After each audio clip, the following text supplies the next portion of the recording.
think developing policy and programs to include persons with disabilities is oftentimes an add on or an afterthought. This is what I've seen happen far too often. Absolutely, this is great. So when we're talking about any minority community, often we see add-on programs because here in the US, dominant culture is white, cisgender, able-bodied, etc.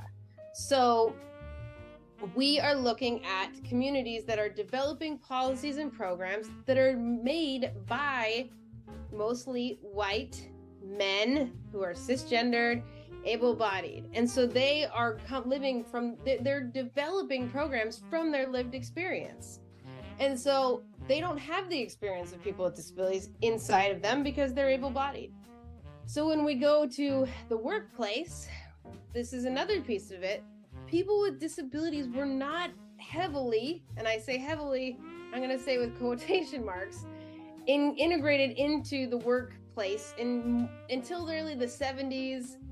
And there was people working before then with disabilities, but it was not normalized to see people out on the streets. A lot of folks were institutionalized as soon as they, were determined disabled. And many people were encouraged to stay at home and just live off the system.